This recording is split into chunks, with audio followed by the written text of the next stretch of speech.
If you've been scrolling through endless specs sheets, side-by-side comparisons, and a million forum threads, and you still can't tell whether the Sony BRAVIA 5 55-inch mini LED is the TV that actually makes sense for your living room, stick around.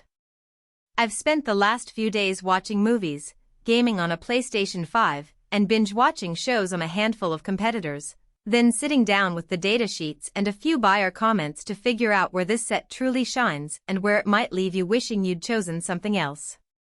Link is in the description if you want to check the product details on Amazon.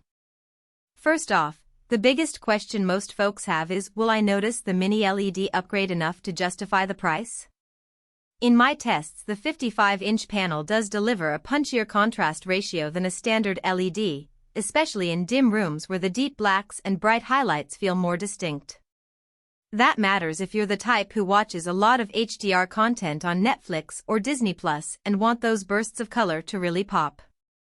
On the flip side, the brightness boost isn't astronomical. In a sun-filled living room, the screen can still look a bit washed out compared to a true OLED, so if your main viewing spot is a window-flooded space, you might not reap the full benefit. What really differentiates this model is the AI-driven XR processor. It's not just a buzzword. The processor constantly analyzes the scene and adjusts color balance, motion handling, and upscaling on the fly. In practice, that means the image stays smooth when a sports broadcast switches from a static shot to a fast-moving play, and the upscaling of 1080p content to 4K looks surprisingly clean. You don't get the jagged edges you sometimes see on cheaper models. The drawback is that the AI features are always on, which can add a tiny amount of lag when you're trying to navigate the menu. If you're a hardcore gamer who needs the absolute fastest response time, you might notice that split-second more than a regular viewer. Speaking of gaming, Sony has built the PlayStation 5 experience into the TV's firmware. When you hook the console up, the TV automatically switches to a low-input lag mode and optimizes HDR tones for the PS5's output. In a real-world gaming session, that translates to a noticeably smoother feel, especially in titles like Spider-Man Miles Morales, where the HDR highlights are a key part of the immersion. However, note that the TV still caps at 120 Hz but only truly reaches that refresh rate with native 120 Hz content. Most streaming services still deliver at 60 Hz, so the high refresh rate is more of a future-proofing feature than a current everyday advantage.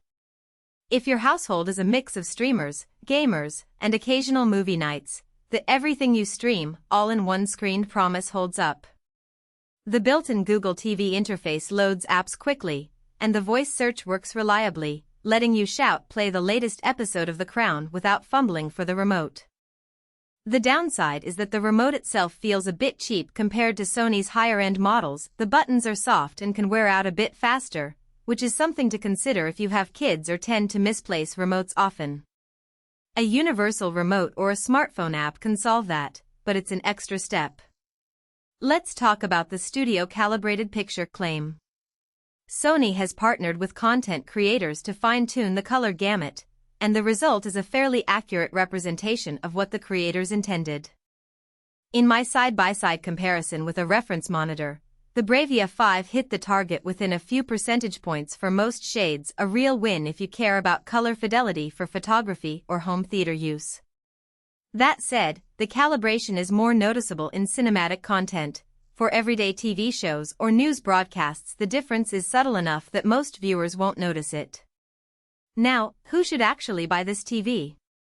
If you are someone who watches a lot of HDR movies, wants a solid gaming experience without stepping up to a pricier OLED, and appreciates the convenience of an all-in-one smart platform, the Sony BRAVIA 5 is a strong contender. It also suits households that value Dolby Vision and Atmos support, because the TV reliably decodes those formats and delivers a richer sound picture when paired with a decent soundbar.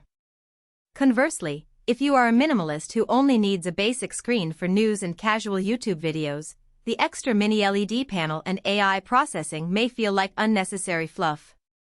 Same goes for anyone who prioritizes absolute low input lag for competitive esports. The slight processing overhead could be a deal-breaker compared to a dedicated gaming monitor. A practical weakness that often gets overlooked is the power consumption. The mini LED backlight, while delivering better contrast, does draw more electricity than a standard LED panel, so your monthly electric bill could inch up a bit if you keep the TV on for long stretches.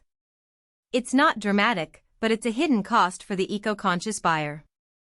On the plus side, the TV's Movies Included feature actually gives you a rotating selection of classic films without a subscription, which can be a nice bonus for families looking for extra entertainment without